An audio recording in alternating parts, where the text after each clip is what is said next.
I appreciate you hooking up with us. Can you let everyone know who you are and who you work for? Yeah, so my name is Anthony D'Souza. I'm the research and policy coordinator for Airlines Houston. And I can tell you a little bit more about the organization too, if that's okay. So Airlines Houston is a nonprofit advocacy organization, mostly focused on environmental justice issues. So we work to help reduce the public health impacts from air pollution, and our method for doing so is primarily through research, education, and advocacy. Um, and I guess like in terms of our mission statement or our core values is that we believe that where you like live, work, or play shouldn't really determine your health. And we envision that healthy communities with clean air. That's fascinating. What made you want to get into this field? So for me, I think just in college and university, one of the things that called out to me is or feels with a good blend of like science and like public service. And I think the environmental field is one of the few fields that meshes that really well together. You get to do research, you get to look at data, but you also get to apply that to like real world applications, people's lives, people's health, and all of that. That's nice. Are you originally from the Houston, Texas area? So I've lived there for I want to say seven years now. But I immigrated here from Pakistan, so that's where I was born and raised. Ah, Pakistan. I thought you were Hispanic Oh no, yeah, that or Brazilian. people Because this how do you pronounce your last name? D'Souza. D'Souza. Because my I have a coworker whose last name is that, and he lives in Mm. Brazil. Yeah, people usually think that. But yeah, it's because the Portuguese, in addition to being in Brazil, were also in India, so that's where it comes from. Very nice. So tell us, Anthony, how much bad shape is the Houston, Texas area in compared to the rest of Texas when it comes to Um, the environmental aspect? so pretty bad shape, I would say. And it's not, it's not any fault of the city itself. It's just a fault of how Houston's economy has evolved over the years. So it's become, and it always was very prime industry based, very heavily fossil fuel based, petrochemical based, and that comes with consequences, of course. In mostly in the form of air pollution from those industries that process, refine all those chemicals.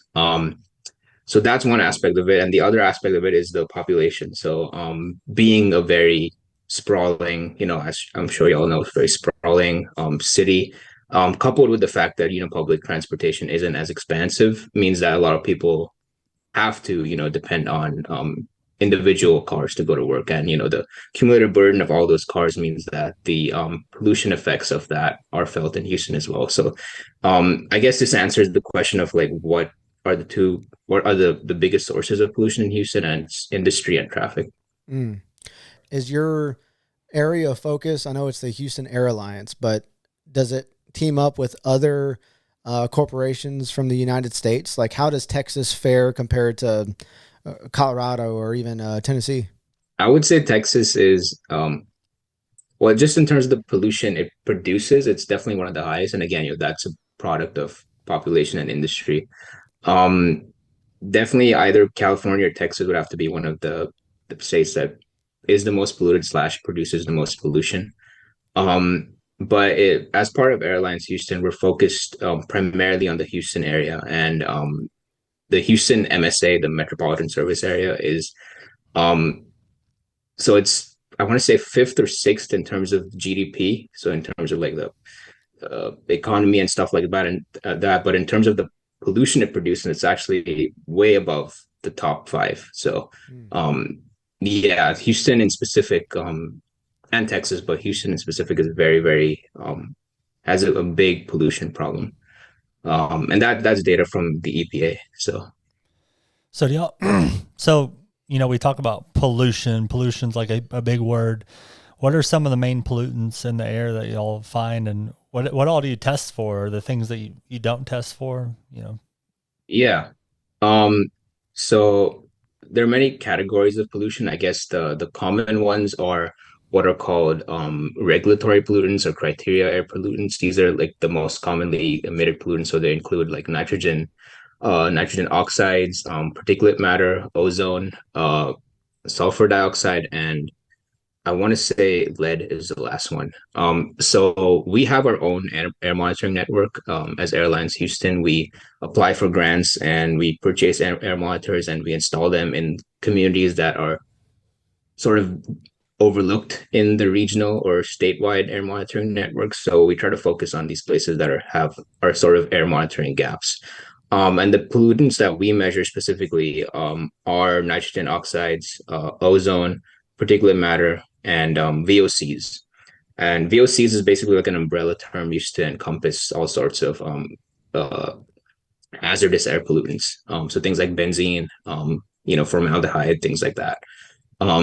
So that's our personal sort of organizational air monitoring network, but we also draw data from sort of regional air monitoring networks. So the county has one. Harris County Pollution Control has its own air monitoring network, which is, they have more funding, so it's significantly better equipped than ours. They are able to, so we monitor VOC as a whole. They're able to distinguish within VOCs like how much of each of those pollutants is emitted. Then the state has its own air monitoring networks. So that's part of TCEQ, which is Texas Commission on Environmental Quality, which is basically the Texas's EPA. And then EPA has its own air monitoring networks as well. So it's just like I guess a spider web of these different networks that we try to draw data from and just try to, I guess, expand the network to make sure that we're capturing what air quality looks like on the most granular sort of neighborhood level. What do people breathe when they walk out the door? And you said the heavy hitters are like transportation and industry. So out of those, what are the particular pollutants that you see most of from those from transportation and industry? So those would primarily be, again, the sort of regulatory pollutants that I mentioned. So cars in specific emit nitrogen oxides, sulfur dioxide, and particulate matter, and also VOCs, like I mentioned. And now industries, it depends on the type of industry, but if it's a petrochemical facility, they would primarily emit a lot of like VOCs, which is like, the hazardous substances. But I think across the board, particulate matter is definitely one of the most commonly emitted pollutants, and that's particulate matter basically means like fine particles, so dust, dirt, soot, things like that. And in terms of the fatality of a pollutant, it's definitely like the highest. The number of deaths that particulate matter causes, it outranks all the other pollutants, and that's a product of how much of it is emitted, and also like how harmful it is. So you mentioned all these organizations that the Houston Air Alliance works with. How reliable is that data that you're getting from all these sources? Like, I imagine the data, because like TCEQ gets data from these companies that report to them, right? Unless the TCEQ goes out and finds a spill or something, they're getting data that's reported to them via some scheduling tool or some tool that a human inputs all the data, right? So how much error is in that data, and do you account for that?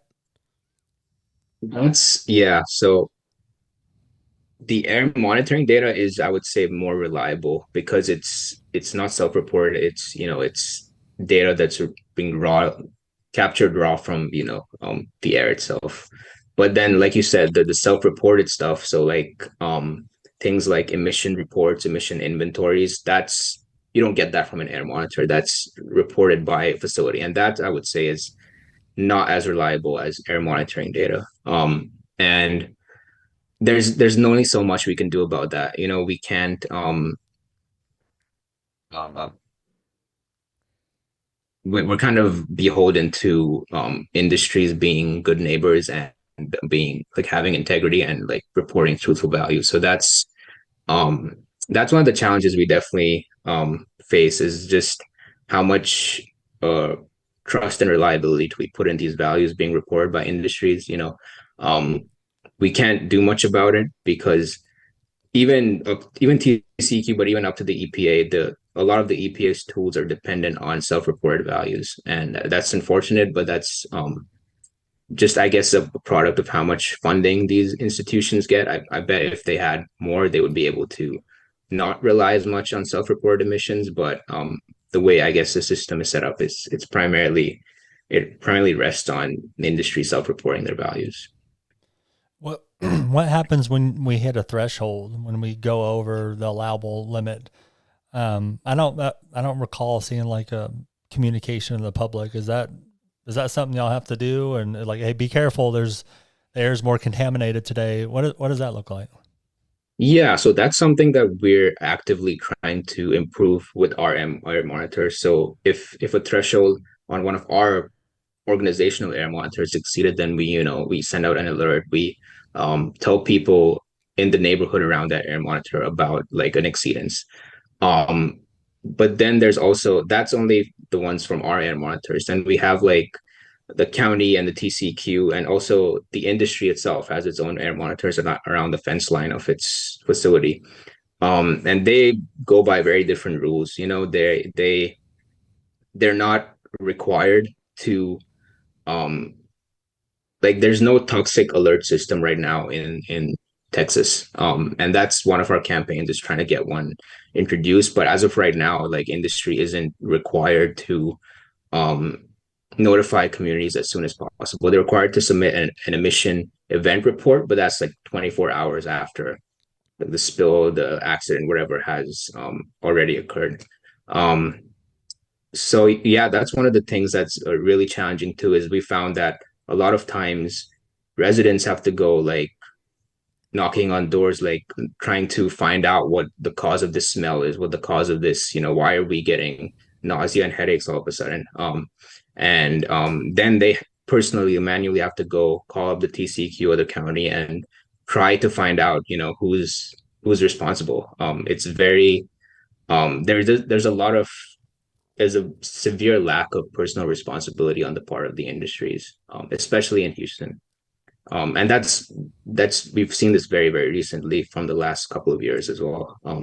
It's just this continuing trend of something happens, and like, industry is the last to admit that like it was the one to do it. It's usually the residents noticing something's wrong, like a smell in the air, health effects, and then like they try to get other people aware. They try to call the county. It's very, very driven by the residents themselves right now, which is unfortunate because it shouldn't have to be like that.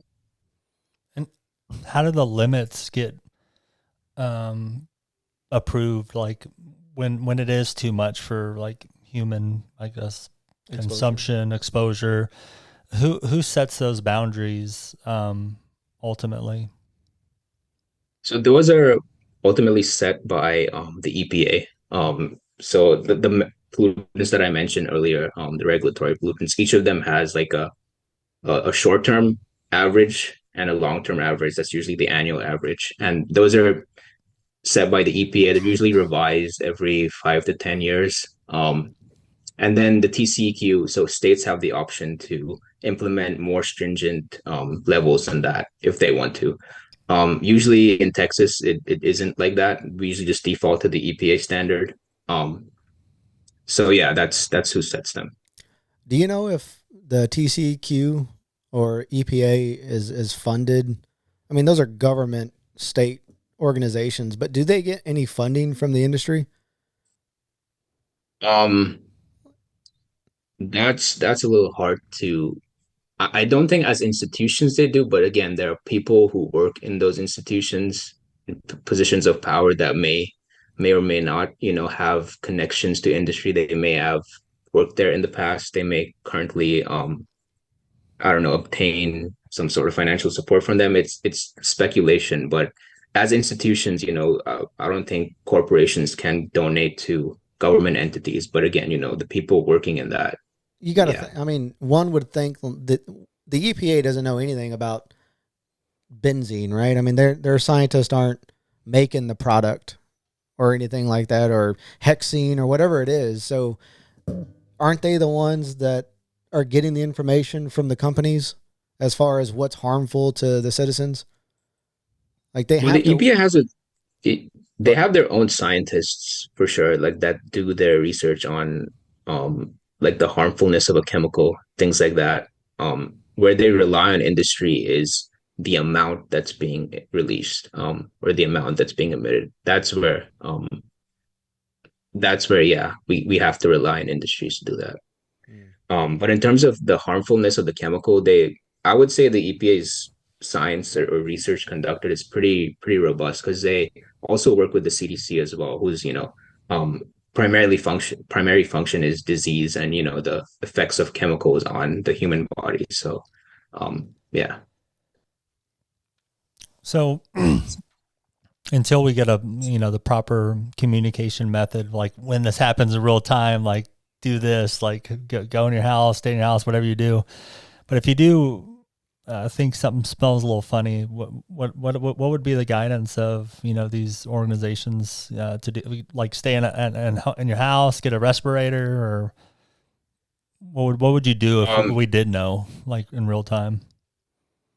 Yeah, so that's what we try to do with when we notice something's wrong with our air monitor. So we usually the go-to guidance is usually to stay indoors because um it doesn't make you immune to breathing that in, but it significantly minimizes it, reduces it because houses have air filters and all sorts of things.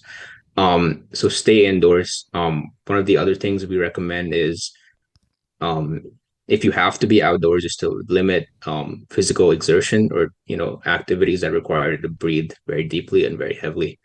Um, we also recommend like people who have pre-existing conditions or respiratory diseases like asthma, they should definitely not go outdoors at all just because they're significantly more vulnerable. But then beyond, the immediate uh, safety guidance, we also encourage people to get in touch with their community to try to find out, if other people are experiencing these effects as well, but then also to try to report it to the city, the county, the state, uh, any,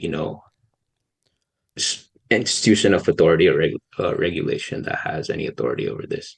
Um, Usually they're very slow to respond. The higher up you go, so the state is usually the slowest to respond. The city and the county is relatively better. Um, but yeah, those are the steps that we usually recommend.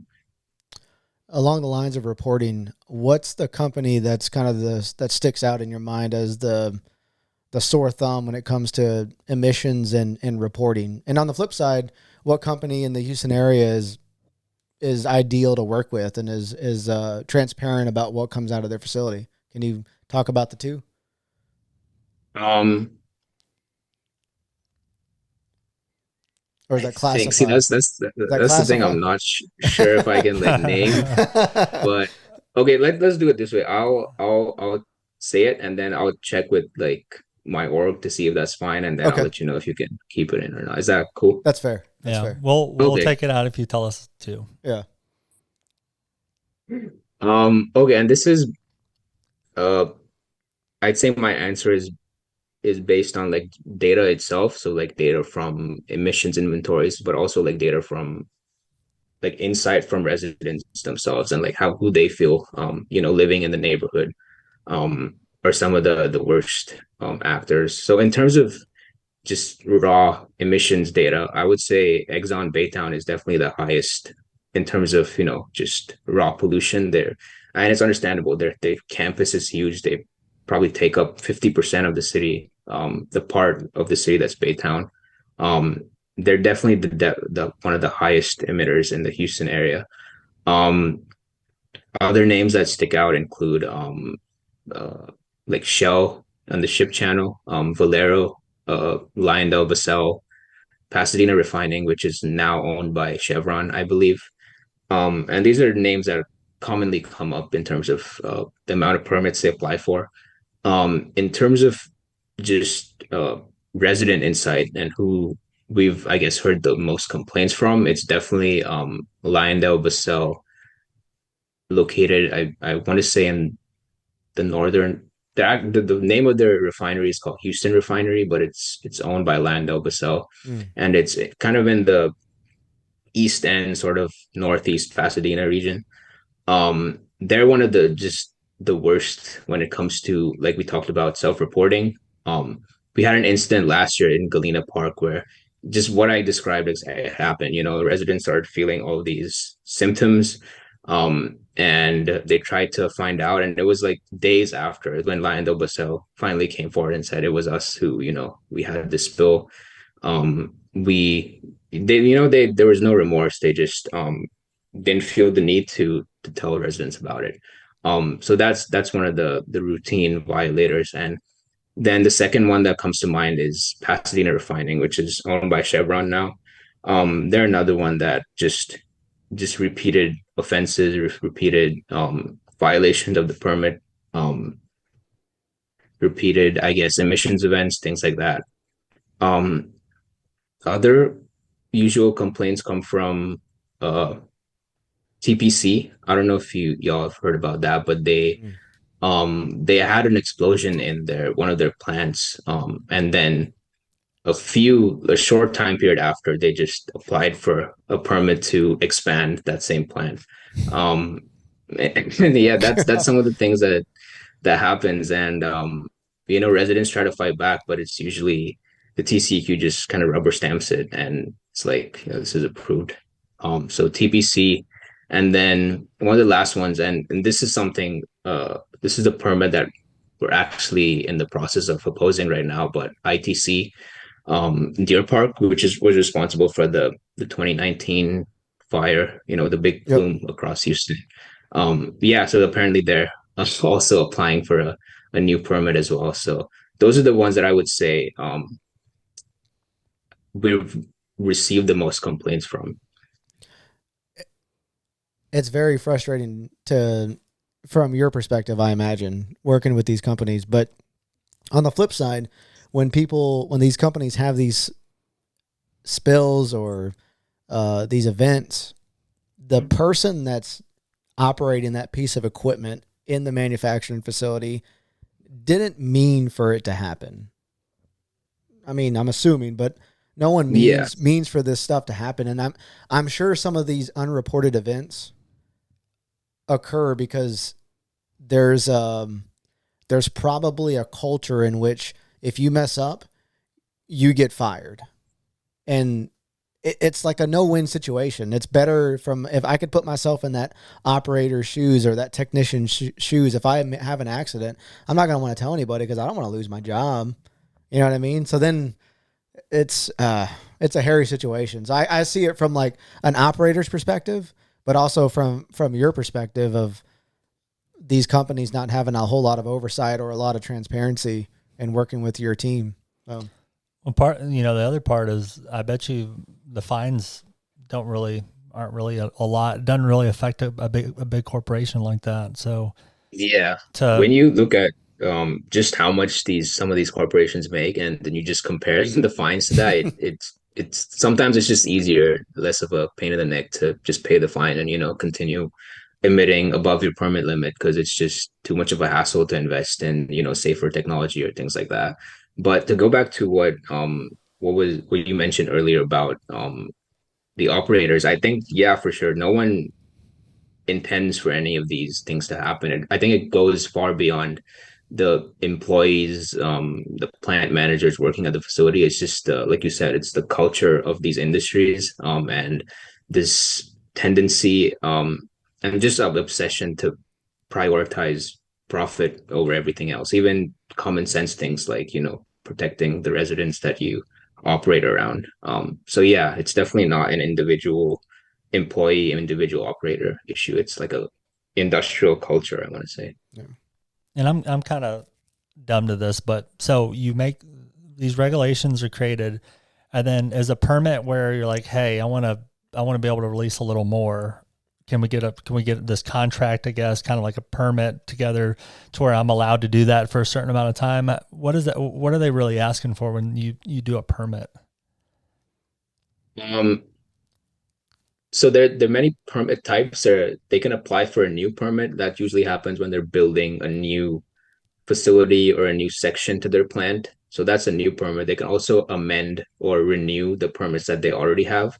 They usually amend it when they're doing what you say, like if they want to emit a little more or a lot more pollution, and they renew it when the so permit has like a lifespan, usually 5 to 10 years, and the renewal period is when um they apply for a new permit renewal. So there are different types, and we try to get involved in all of them. And by involved, I mean we try to let people know when they do these things, like they when they apply for a new permit or the renewal or amendment, because that's just people who live around, or just people in general, deserve to know. So that's just as an integral part of the public participation process, especially at TCEQ. When a facility applies for a permit, they're required to let the residents know. It's just it the requirements aren't very robust, and a lot of times, a lot of people just don't end up knowing about it. So that's usually where we try to get involved. Back to the bad actors. Is there a good company that, or a company in the Houston area that you when there's a report that happens or an emission that occurs and you get information from this company, you don't have to second guess it, that they've been pretty transparent in the past? I want to have answers for you, but nothing comes off the top of my Really? head. I'm, Gosh. I'm not I'm not saying that they don't exist. I'm just saying maybe it's just the nature of the work that we're focused on. If a company is good, we don't really have a lot to do.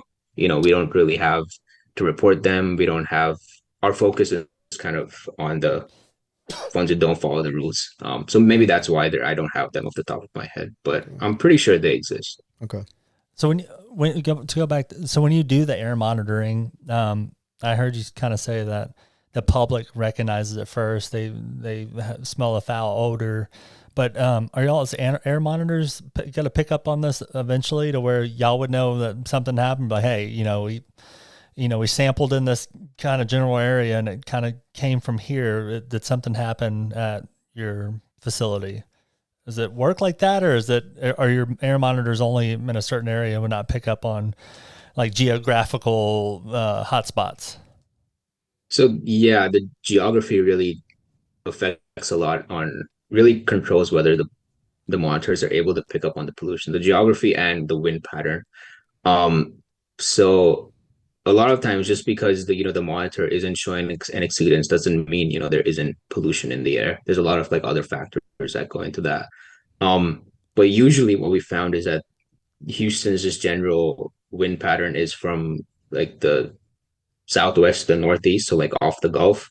So we can make assumptions based on that. If we see an exceedance, and we have to look like directly southwest of that, and we usually, the monitors aren't pinpoints. They don't.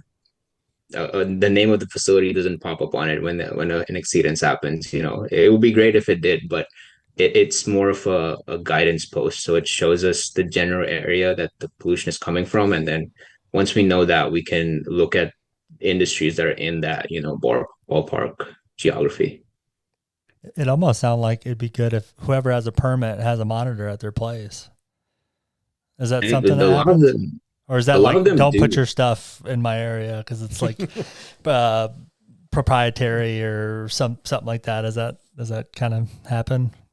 Could you set up Oh, did something? you mean like if it would be good if we install air monitors next to specific facilities. Yeah, that have permits. That's what we try to do. Heck Yeah, that's what we try to do. Is we usually try to work with fence line communities, so communities that are right by, um, right on like the fence line of the industry. Um, yeah, that's our focus. But the industries themselves have air monitors. A lot of them, especially the bigger ones on the fence line. It's just that they're not very transparent about releasing that data. Yeah. That's where you get past that though, is that y'all have that data too, and y'all would know in real time, Yeah, and not have to rely yeah. on reporting. But They'd cover it up or accidentally hit it with a forklift, knock it down. golly, you like that one? Because it's true. It happened. Yeah. We hope that doesn't happen. They're kind of expensive, but yeah, I wouldn't be surprised if it has. Your area of work can be very political, I imagine. Is there a party that shows more support to your organization, or is it pretty nonpartisan? Yeah, so we're nonpartisan as a 501(c)(3), so we can't endorse a candidate or a party. We can endorse policies for by like legislators that are in line with the issues that we work on or we advocate for. But yeah, we're legally we can't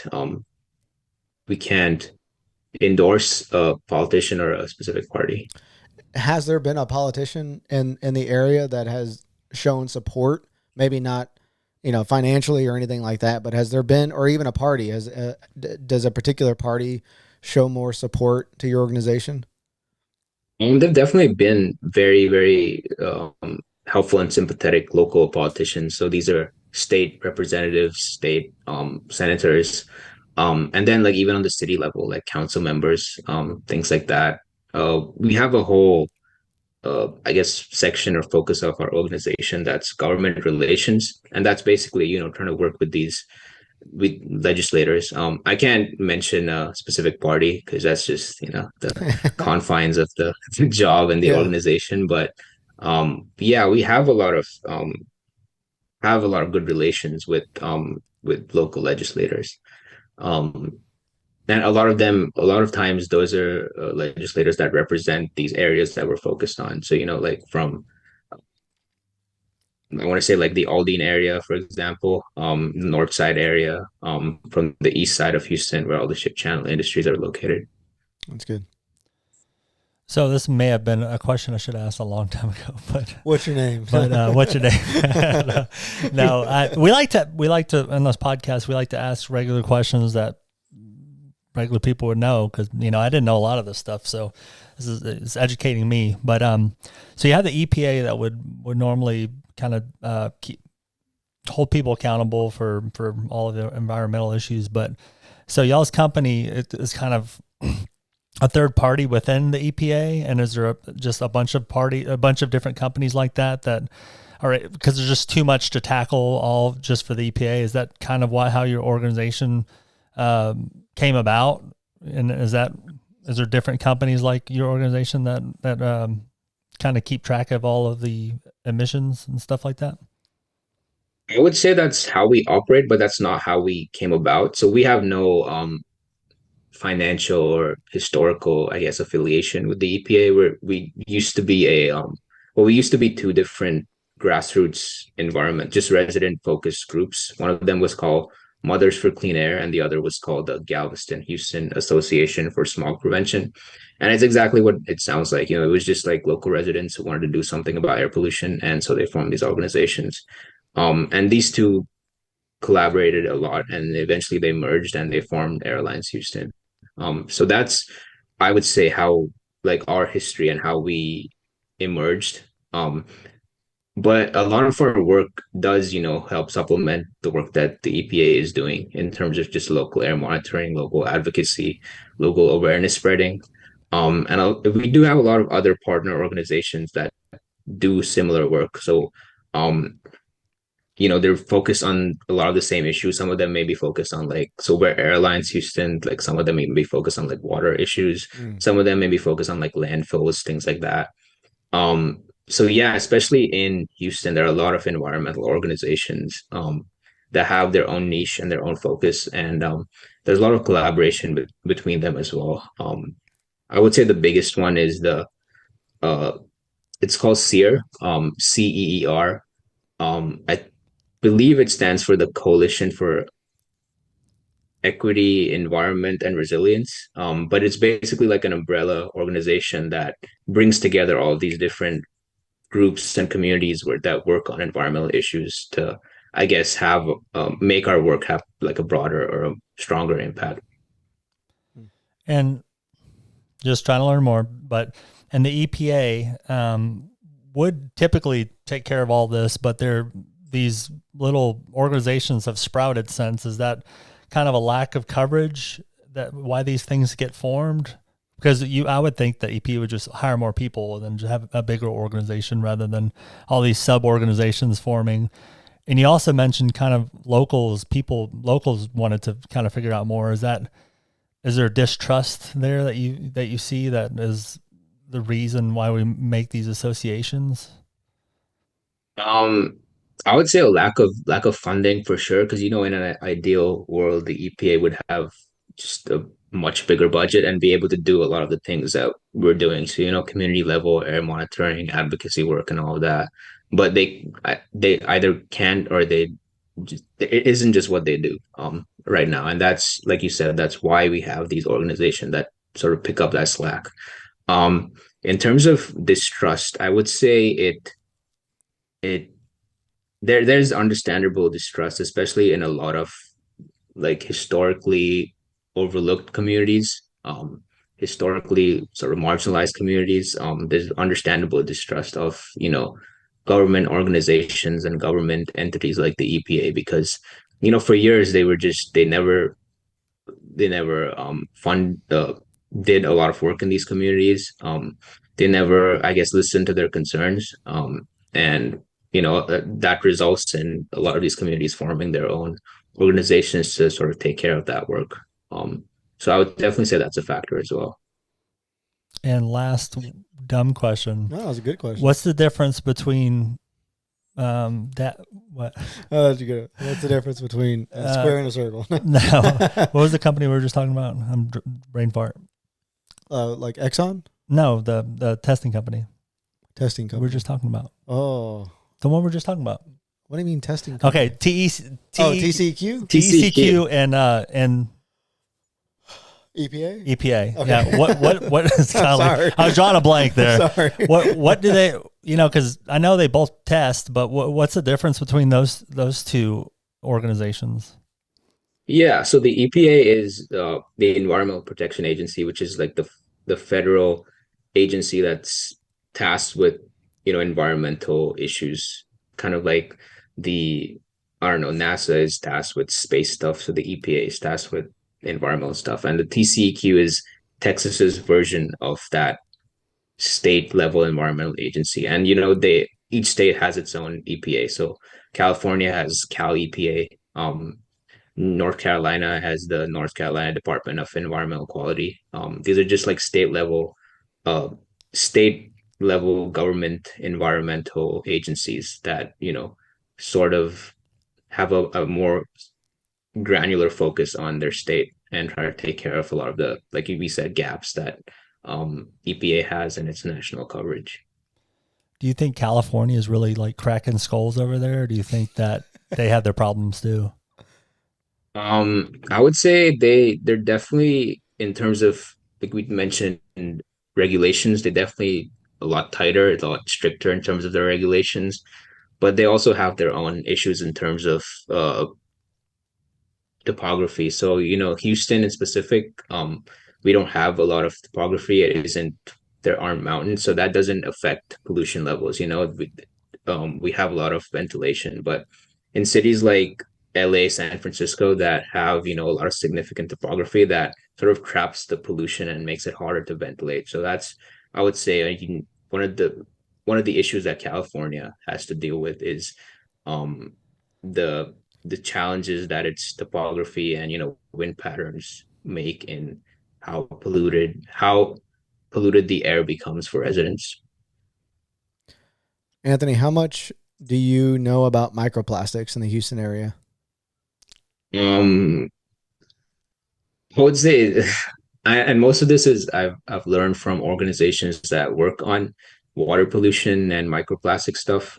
We personally don't have that focus, just because I don't think microplastics are emitted through the air. It's mostly through the water and the land. But I mean, a lot of organizations have done, like water sampling in like the bayou, or some of the bays of Houston, and it found like lots of microplastics. So it's definitely an issue in Houston, I would say, especially just because of the industrial presence. So we just had a researcher on out of the UK yesterday, and she said that microplastics are actually, humans get exposed to it through the air more often. Oh, really? Yeah, it's one of the key ways, because I don't know. Dust particles. Yeah, the dust particles, the nanoparticles is what she called it. She said it's basically all the time it's essentially raining down on us. The microplastics are. So that's why I asked. Yeah, I had no idea about that. I think here's what I think should happen. I think y'all should hire me, and I'll go and research microplastics for the Houston Air Alliance. That sounds good. I'll let you know if we have an opening. Crosses your name off on the sheet. Yeah. Yeah, you got to think that it's fine enough because they're finding plastics on top of mountains now. It's getting pulled up and it rains down on top of mountains, and you can find particulates of plastic. So it's it's probably something that's going to go into that. What category do you have for dust and all that? It's probably going to fall into that one. Particulate matter. Yeah, I was going to ask you that. Did the researcher mention if it's classified as particulate matter? Yeah, she mentioned another word. So there's different levels. There's the granules. There's the pellets. Then there's the nanoparticles is what she was talking about, and that gets that those dust particles get on all of our crops across America, and eventually into the soils. And then vegetables actually grow with the plastic particles in them. So it's not just on them; it's actually inside the vegetables and fruits and stuff that we're fibers. Consuming. Yeah, so they're finding it gets absorbed through the roots, I guess. It gets absorbed or it leaches in. So it was a pretty cool conversation. So I didn't know if y'all were looking at dust particles in the Houston area, being that there's a lot of manufacturing facilities that produce plastic. That would definitely be something we're, I guess, interested in the future. We're still, like, every year we revise our research agenda based on just what's pertinent and what's prevalent. So I could definitely see that becoming one of the issues that we focus on going forward. Okay. So the reason we had you on was AirMail. So AirMail, can you explain to our listeners what AirMail is and what the goal of the website is? Yeah, for sure. So AirMail is basically I'm gonna try to not use a lot of jargon, but it's basically like a real-time public notification system for air permit applications. So we talked about how Houston has a huge industrial presence, and a lot of times these industries have to get a new permit, amend or renew their permits. And every time they do that, they're required to let the public know about it. That's just one of the public notification requirements of applying for a permit. The problem is that a lot of these requirements are very substandard, so they're minimal. And a lot of times because of that, people just don't know. Like, a lot of the things that the industry is required to do just passes by residents. So one of the things is that they have to publish it in a newspaper. There's no requirement on what newspaper, how often it's read, no requirement on like which part of the newspaper. It's usually what we found, it's like in the back in the section with the fine print that no one reads. That's where it usually is. So it's understandable that people just don't find out or don't know about when these permits are being applied for, amended, or renewed.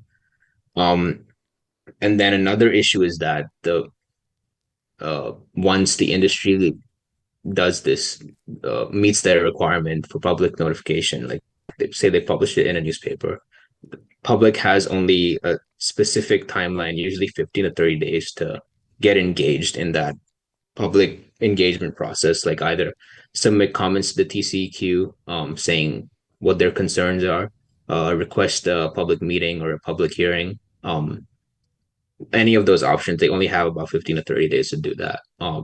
So the issue is like public lacks or inadequate notification procedure, but also the timeline itself. And so that's the problem. And so AirMail is our solution to that problem, in that it automatically scrapes TCQ website every time like a new permit is applied for. And then it takes that data and it plots it onto a map to show like where the facility is in relation to the rest of Houston that's applying for the permit. And then it does a bunch of other things, like it scrapes the profile of the facility. So on the TCQ profile, which shows the background of the industry, it's permit history, its violation history. All of that is scraped by the tool as well. And then also the really cool part, in my opinion, is that once it plots that data point on a map, so the facility, it you can apply a radius to show how many people live within a certain distance of that facility. So 1, 2, 3 miles. And then what airmail allows us to do is that once we have that radius defined, we can send out postcards to people living within that radius, telling them that X facility is applying for this permit to do X, say build a new plant or expand a new section of their facility. This is what you can do. You can submit comments. You can reach out to your elected official, asking them to request a public meeting. You can request a public meeting yourself. And then we also provide the deadline for when they have to do these things.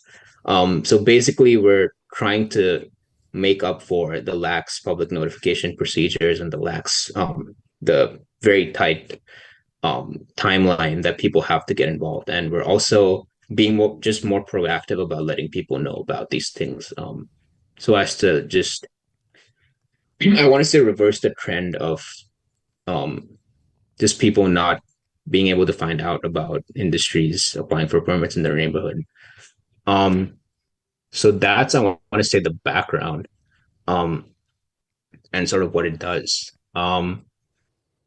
It I want to talk just a little bit about like the history of the tool. So we actually used to do these uh postcard campaigns on our own, but it was very, very manual. We'd we'd use like GIS or mapping software to like put a pin on the map and then use sort of county appraisal district data to find those residences. Then we'd download that address list and we'd like manually like put Hmm. postcards in envelopes, print out labels and do all of that. And it was, depending on how long that address list was, it would take sometimes a better part of a week. And, I just mentioned how short those timelines are. And sometimes, we don't even have a week, or a week is like half of the notification period. So we really wanted to build upon those campaigns, but also like automate and expand the capacity of it. Um, and that's what Airmail does. It basically takes a load off the manual part of it that we used to do, but also inputs a lot of other helpful data that we think would help people make the best decision about whether to get involved or not, but also like what to include in their public comments if they want to write those. Um, so that, I feel like I kind of covered most of what airmail is. I, I also Um, I also read that yeah, it translates the chemical jargon into like everyday verbiage that people can understand, right? It basically basically translates trans. the uh, the chemical name that might be used in the manufacturing facility to actually what people would use it out in the real world. Is that what it does too? Yeah, so the public notice that goes out from the TCQ is like sometimes 1 to 2 pages long. So like just a page of pure text. And if anyone saw that, like no one no one with a limited amount of time is going to spend time like trying to understand or read that, especially like you said, if it has a lot of jargon in it. So what we do is we try to like condense that into a postcard. So it's like really short, has just a few lines of text in it. It's appealing, like it has like imagery about, if it's a concrete batch plant, we just show you what a concrete batch plant looks like. If it has a refinery, like we try to put images that reflect the industry that's applying for the permit. And then on the back, we have all the how can you get involved stuff. This is your legislative officials number, if you want to call them. This is the deadline. Then we also have like a QR code if you prefer digital stuff. So you scan that QR code and excuse me, it would take you to our website where you could read the same stuff in like a digital format, or just look at airmail, the tool yourself, and do some of your own research in terms of the radius, and just if you wanted to like do background research on the industry as well, that's also linked through that QR code. So we just trying to make it more digestible, I guess, and more more likely for people to want to get involved. Yeah, because I think everything you said were strategies to deter people from learning more, like creating this really hard to read multiple page thing. It's like, getting a new application and you're like, do you read all these things? You're like, I don't have time to read this. Boom. And then Hmm. you give them all of your kind of information and access to your phone. But that's really good to hear that there, because I would think the main purpose of like reporting and keeping track of all this data is to tell people as soon as possible when it's happening so we can protect ourselves. And then once we have that in place, what are the things we need at our house to protect ourselves if it's happening? Get inside, use a respirator. Like we're not even at that point. But that right now, it kind of sadly seems like now that we pick up on who's actually admitting, it's like, who do we write the checks to is kind of the notification system now, rather than seek shelter or drive 500 miles in this direction. It'd be really cool, like what you're saying, scraping that information, wind directions, and like if someone had a release, like how far you would have to get out of the area to be safe, or what level your neighborhood would be, like 1 out of 10. Hey, you're like a high probability for contamination, kind Exposure. of exposure limits or whatever. So I feel like there's a lot y'all can do with that tool, and it sounds like it's going to turn into an app pretty soon where you can accept notifications and get stuff in real time. Because I'm sure sending out those postcards can even still be pretty manual. Yeah, yeah, and pretty so there is a cost associated with it. The postcards they aren't free, so we have to pay the vendor who makes them every time, we want to send them out. Um, so yeah, we're definitely still, it's not a finished product. This is just, I want to say the beta version. We're definitely inputting a lot of new functionality, a lot of new, just sorry, I got an Amber Alert. Yeah, same. Just a lot of expanded capabilities. Like one of the things, like you said, is where people could sign up for email alerts about, like they could get like a weekly summary of the air permits that were applied for in their neighborhood. So that's like something we're working with the web developers to input as well. And it's ironic that the Amber Alert went off. What a technology that sends that out to everybody. Yeah. But you have to narrow down where you're at and geography and all that. But a way to just give yourself an instant message, like, hey, get out of if you're in this area, drive south 100 miles or whatever. But that's good. That would be ideal. Yeah. Moving in the Would right be great direction. if we had a toxic alert system like that. Yeah. Yeah. Man, we enjoy learning and talking with people like you who are truly making a difference, man. So it's inspirational and it's hopeful that knowing that there's people like you and your team out there making a difference. So what's the big plans for 2023? What do you got slated up for next year? So we're looking to I'd say the most exciting thing for me is that we're looking to expand our air monitoring network. So we currently only work in 5 focus neighborhoods. So Pasadena, Galena Park, Jacinto City, North Side, Cashmere Gardens, and Gulfton. And that's like not even, I want to say 40% of Houston. So we're really trying to expand into other communities, trying to listen from those residents to see what their issues are, like where in their community they would like those air monitors placed. That's what I'm personally most excited about. And the other thing is just trying to looking forward to like the expansions in airmail and just seeing how much more capability we can induce into this tool. Just to again, just to do the job that TCEQ should be doing. But yeah, just letting more people know and more people engaged in uh, the permitting process. That's great. If people want to get involved with your organization, how would they do so?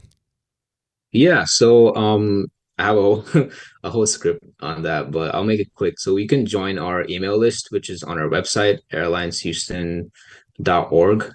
Or you can also follow us on social media. Most of all of our handles on social media is at airalliancehou. So at airalliancehou. And we post pretty regularly on all the platforms. And you could stay up to date on the latest news on there. Um, I would definitely recommend anyone watching to go to our website, though. We have a lot of good information on there. It has a whole calendar of events and just local activism opportunities in your area. Um, that's how I would recommend you get in touch with us. But I also recommend that if anyone watching has any issues in their area about air quality and environmental justice, to talk to your elected officials and let them know, because um like they're not going to know unless people voice that to them. So that's another thing we really try to emphasize and focus on, is just letting the people who represent you know what you're facing in your neighborhood. And yeah, other than that, just keep an eye on airmail, because there's a lot of cool new developments coming up with that. All right. Well, that's it. I appreciate your time, Anthony. We had fun, and we'll let you know when this one comes out, buddy. Yeah, I learned a lot. Sure. You taught me a lot. I didn't know half that. I should have known a little bit of that. But learned a lot today. Yeah, I appreciate it. We had fun, man. Yeah. We'll check back in soon, buddy. Sounds good. Thank you for giving me this platform. Yep, absolutely. Talk to you later.